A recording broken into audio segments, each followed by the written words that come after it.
आज हम पढ़ने वाले हैं हमारी दुनिया क्लास 6 का पहला चैप्टर हमारा सौरमंडल। उसका पूरा अभ्यास आज हम कंप्लीट करेंगे। पहला नंबर प्रश्न है ऑब्जेक्टिव में आपके बुक्स में कि राशियों की कुल संख्या कितनी होती है।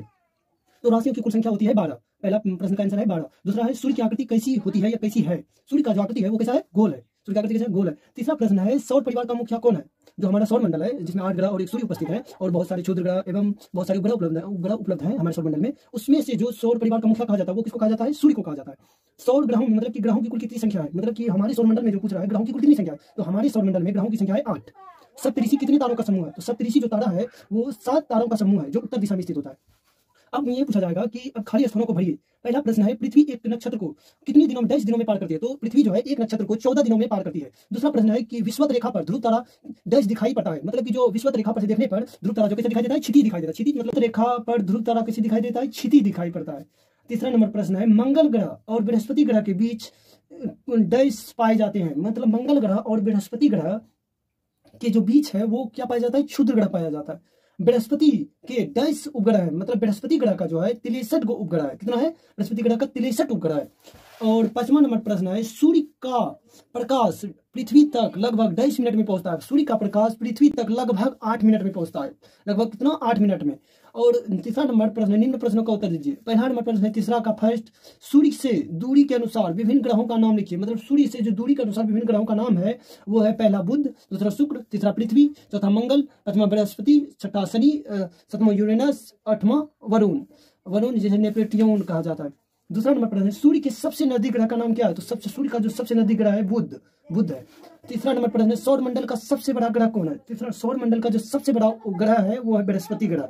और पृथ्वी के निकटतम ग्रह कौन से हैं, पृथ्वी के जो निकटतम ग्रह हैं वो शुक्र और मंगल हैं। उस ग्रह का नाम क्या है जिसके चारों ओर छल्ले पाए जाते हैं, तो वो चारों ओर छल्ले पाए जाते हैं उस ग्रह का नाम है शनि ग्रह। छठा नंबर प्रश्न है सौरमंडल का कौन सा ग्रह आपको सबसे अलग लगा और क्यों, मतलब पूछ रहा है सौरमंडल में जो हमारे सौरमंडल है उसमें सबसे अलग ग्रह आपको कौन सा लगा और क्यों। पृथ्वी है सबसे अलग, क्योंकि पृथ्वी ही एकमात्र ऐसे ग्रह है जिसपे जीवन संभव है, यहाँ हर चीज पाए जाते हैं। और 7वां नंबर प्रश्न है पृथ्वी के उपग्रह का नाम क्या है, पृथ्वी के उपग्रह का नाम है चंद्रमा। 8वां नंबर प्रश्न है वे कौन से ग्रह हैं जो पृथ्वी के घूमने के विपरीत दिशा में घूमते हैं, तो वो है अरुण और शुक्र ग्रह है। वो क्या है, अरुण और शुक्र ग्रह। और बोलता है 9वां नंबर प्रश्न आकाशगंगा क्या है, तो आकाशगंगा जो है, आकाशगंगा दूर तक फैली असंख्य तारों की फैली चौड़ी सफेद चमकदार पट्टी है। आकाशगंगा क्या है, 9वां नंबर प्रश्न है आकाशगंगा क्या है, दूर तक फैली असंख्य तारों की फैली चौड़ी सफेद चमकदार पट्टी है। इसकी कल्पना आकाश में प्रकाश की एक बहती नदी के तरह की गई है, इसे आकाशगंगा कहते हैं। और फिर चौथा आकाश पिंड एवं दी गई विशेषताओं को मिलान कीजिए, मतलब चौथा नंबर प्रश्न है आकाश पिंड मतलब आकाश में पाए जाने वाले पिंडों को कुछ लिखिए। बुध ग्रह क्या है,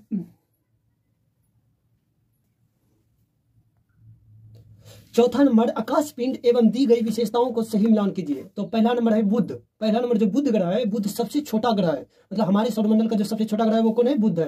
पृथ्वी को नीला ग्रह कहा जाता है क्योंकि यहाँ पर पानी बहुत ज्यादा उपस्थित है।